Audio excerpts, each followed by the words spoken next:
Well, I think we got a kind of a special show here, and this is just some clips that's not going to be on the podcast. Yep. Fistful of Dirt with Cuz Strickland, y'all. You know, Daniel, I think that's probably the first time you've ever met him, ain't you? It is first time I've ever met him. It is. And I told him, this is one special person, guy, in the hunting industry, y'all. Oh, yeah. Man, the pictures he had on his wall, all different kind of people, a lot of people. Y'all, it was an honor to do. Like I said, I got to do one with him last year, and we done one with him that's coming out today. Go to Fistful of Dirt podcast and listen to the podcast. There's two of them. The first one's out, part A is out today. The next one will be out next week. Yep. But y'all, it was an honor to do that with him. Went down there. What's he call his little cave there? What's he call it? I can't remember. Sorry, Cuz. I'm sorry if I forgot it. But I know you told us what you call it. Pretty sharp. It was. Yeah. I like that I like that setup. Man. Really nice. Yeah. But like I said, y'all listen to him.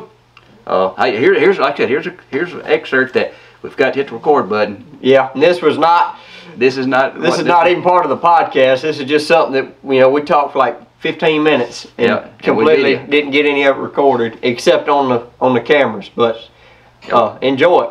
Y'all enjoy it.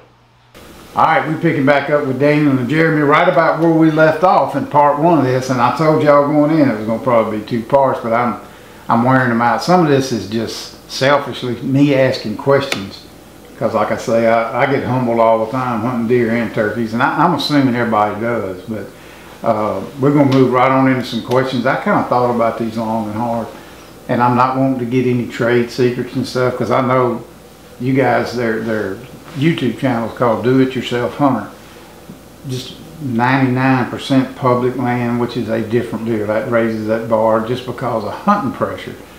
And it's not because the deer are different or the turkeys are different. It's just, I think it's all hunting pressure myself. And you got to go in deeper and you got to stay longer and all that. But we're talking about late season. That was my goal to get here to talk about this time of the year, because we still got some hunting left to do. That's why we're doing this in the middle of the day, because it was a good day. He said, I called him, he said, yeah, we can do it. How about 11 or 12 o'clock, because we're still hunting. All right, we're going to pick right where we left off. I don't know, and Jerry made a good point, you did too, about food. There's still some food. What kind of food's left? And we're talking about in Mississippi now. I don't know what kind of acorn trees they have in Illinois or Iowa or Kansas, but down here, food gets a little scarce like it does everywhere else. What kind of food's left out there right now? This is late, middle of January. Well, right now, I'm going to tell you, there's a lot of acorns on the ground. And most of the time, this time of year, the acorns are, they're pretty well over with. They've either eat them up or they're starting to sprout, rot, and stuff like that. We hadn't had a rainfall much this year, so they haven't had that chance to sprout yet. So we still got a lot of good acorns in the woods that deer are feeding on. We also honeysuckle. You got your sawbriars, your blackberry briars, a lot of browse in the woods, and that's a lot of what I like looking for this time of year, especially back in them places that they haven't been pressured much, because it's a food source out of sight, nobody's thinking about, and I like looking for that. Well, another thing is our agriculture. Like he just said, we hadn't had a lot of rain this year. Most of the time our cornfields, there's zero food for a deer in them after it rains on 2 or 3 times they sprout. We didn't get that this year. I walked out in the field the other day and I found several cobs still had kernels on them. So that, we get some warm weather this time of the year, our winter vetch and riot fescue and stuff will come up. I know today when I was walking out, I was looking across the pasture and had a green spot in it, and there was a doe and little one right out in the middle of the edge of the pasture. Was eating in that green grass it puts up. That's usually late season when you see that. No different than a food plot, it's just right there. Yeah, yes. It's there when you plant it. Yep. The guy that started, I don't know if you ever heard of Willow Point and Terror Wildlife and all that. Benny Street's the guy that started that, and I thought he had lost his mind. I paid a bow hunt place in Mississippi. Well, guess what? It's still going. You can't get a hunt down there during the rut. But anyway, we was riding around one day, and he was talking about greenbrier. He just called everything greenbrier and all that.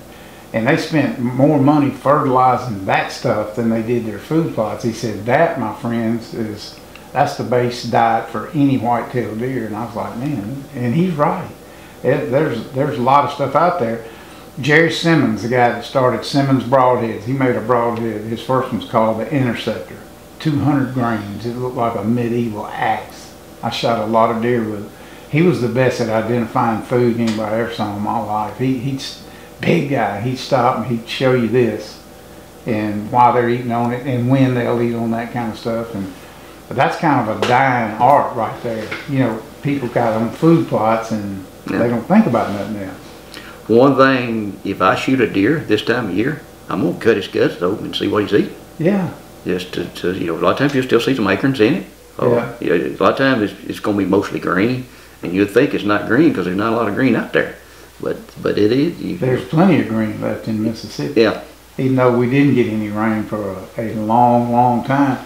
I mean, how many times you looked at a turkey to see what they've eaten? That's just part of the process. Every single time you always think about it. But people get, you know, they get tied down into, you know, hunting by that food plot and all that. And I get it. It's easier, especially when you got little ones. Now my grandkids are grown and they're kind of getting more brave about where they want to go and sit and all that kind of stuff. But it's that food's a driving force, and that's every day for them. That's Big right. time. Yeah. All right.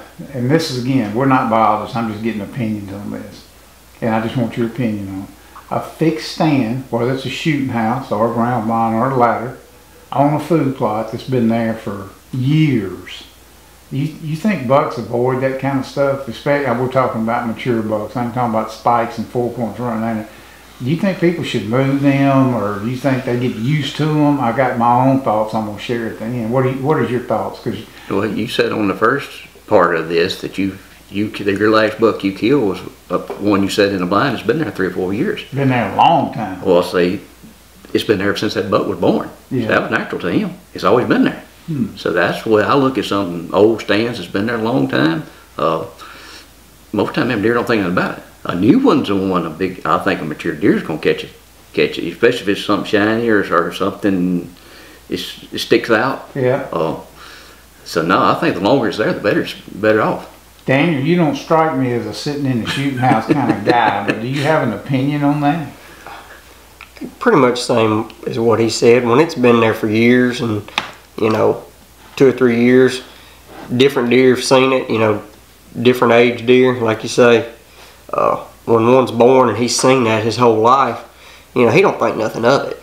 So, yeah, I'd say as long as it's been there, I'd say don't move it. Just leave it where it's at. As long as you can get into a place clean and out, don't worry about moving or nothing. I got to stand, I don't know, it's a quarter mile, it's straight west, and it's always been the best spot on the place. Lauren killed both of her big deer. That's where Cranky killed the deer we call Craig. And it's that stand, we built it. It's just a 10, we call it the 10 den or whatever. It's just been there forever. I mean, it's been there for 16 years. And last year I guess it was Cranky, it may have been the opening day. I do have a bow window in it, but I don't ever get to go there because that's where everybody else. Anyway, me and Cranky sitting there the opening day of deer season, rifle season. I think it was last year or year before last. And it's about 3:30, and a doe came out all the way down at the end, and boom. She just looked, she stared. She's about 60 yards. She's looking at that shooting house like it was a Bigfoot. She just stared and stomped, and the wind was hitting me in the nose. And it's like, Cranky's like, you need to move this stand somewhere. I was like, it's a fascinating thing to me because, you know, there's people that have shooting houses that go to them every day, and they've been there for decades or whatever it is. But I've always wondered, I wonder if I should move that thing. But one thing I think about that is, how about she may have been in that food plot after dark, when it got dark and you got down out of it. yeah, She may have been spooked by something in that corner. That's one thing what little bit I hunt out of stands, you know, especially here in Mississippi, permanent stands, I really set them up where I can get in and out of them. Mm-hmm. If I'm going to it and there are deer already out in the field, I want to be able to slip and get in it. And if there's deer in the field when I'm ready to get down, I want to be able to slip and get out of it without spooking them. Yeah, that's a big deal. I watched a guy on YouTube talking about that the other day, and our rule is here, I got 2 spots you can get in and out of because they're like, go up the hill, boom. Yeah. And you can slip down, and I've taught them how to do that. But I was like, here's the deal: if you're hunting and it's getting too late to shoot, and you got 4 or 5 deer out there in front, you text me or text your daddy. We're coming to get you on the side by side with the headlights on, because they see that thing. You know, not a lot, but that's the only thing I know to do is to run them out on a vehicle. Don't let them. I don't think they need to see you getting out of that stand by any stretch. Yeah, I howl like a coyote every once in a while. Hit them in a spot and make them run off and then get down. My trick when I'm by myself, I always have a bottle of water or a Mountain Dew or something, and I'll open that window and I'll sling it and, you know, just snort and let that thing hit the ground. It works every time. And people say, you're scaring your deer to death. But, you know, just it is what it is. Now, just, and I know this is a wide question, so I'm going to put it to you like this. If you could only pick one, evenings or mornings, to be successful, and you can only pick one. We'll go into why here in a minute, but if you had to pick one for mature deer, evenings or mornings? I'd probably pick morning. Really? I would. Wow. I would too. And a lot of that goes how we film now. I'd rather have a lot more time to get that joker out. Yeah. And most time in the evenings, you kill them a lot of times late. Man, you got to get him out. You maybe run a low light trying to film too. But we done one show back earlier. I'd done that. I don't remember. And I asked a question: the deer y'all kill? Did you kill more of them in the morning, the evening, midday? Just go back and look and see. That's where it still goes back to. I don't have a morning and evening preference. I know you say pick one. That moon phase determines. Like right now, say January the 3rd. You look at it. 7 to 9 o'clock was major. This morning. You don't have a major in the evening right now. Yeah. I think you're talking about when your grandsons hunted the last 2 or 3 evenings, didn't see nothing. Nothing. Because the move time wasn't in. It was after dark. I pay a lot of attention to that. Like I said, man, I think I spend as much time in the woods as about anybody. It's not 100% science, but it's worth paying attention to. What do you think, Dan? Mornings, evenings? If you had to pick one. Oh, it'd be morning. I mean, you already answered that. The majority of my big deer I have killed, kind of overall has been in the morning. Yeah. You know, between 8 and 10 o'clock. I love it, and I'll tell people all the time, the hardest thing there is for me to do, of course I'm kind of limited, I just like to hunt out here, is to have a unbelievably good archery morning spot that you can get into without blowing deer. Well, it's just hard to do. But I would rather hunt in the morning anytime. Like you said, Cranky, my 11-year-old grandson, he sized this up one day. He was talking about mornings versus evenings. I said, Cranky, what's your thought on that? He said, Pop, here's the deal. He said, you go in the morning, you get there at daylight. He said, that clock's ticking and every minute that goes by is getting worse. Your chances are getting worse. He said, you go in the evening and that clock's ticking, and he said, it's getting better and better. And I was like, never thought about it like that. I have. I used to think about it like that, because I always looked at it, especially when I had to work all the time here. The later it got in the morning, man, I had to get down and go do something. Well, I got there in the evening, it was like, hey, it's getting better, and I can stay to dark now. It's out of the mouths of babes. I love listening to them. They have a different perspective on stuff, and it's hard to get them. And you do a great job, both of y'all, especially Jeremy. I watched the other day on the tribute to your dad, but you're always talking about you gotta make time, you gotta take time, and I'm sure you get, and Daniel both, because y'all are doing YouTube now, you get that, man, it must be nice comment. Man, I wish I could do that kind of stuff, but and I'm always encouraging people to do it. Nobody does a better job than y'all do trying to encourage people to do that, because I tell people all the time, you may think you love it more than anybody, whatever it is, but there's somebody out there that loves it more, and there's plenty of them out there, and it's like those 9 to 5, 7 to 5, whatever you said on your video the other day. It's hard to work it all in. That's why on Hunting the Country, I never scored a deer on any of them TV shows ever. I don't know how many episodes we did in 20 years. I just wouldn't do it. Because the guy that's working down there at the gravel plant, or that lady's bag, ringing the groceries up, who loves it as much as we do, they ain't gonna ever see a 150-inch deer. and they got just as much right to be enthused about it as we do. That's right. It's one thing why I love watching you guys. You can tell y'all are eat up with it just about as bad as anybody I've ever seen. And that's I can get it with Daniel, because he looks like Dave Owens. he could walk you to death.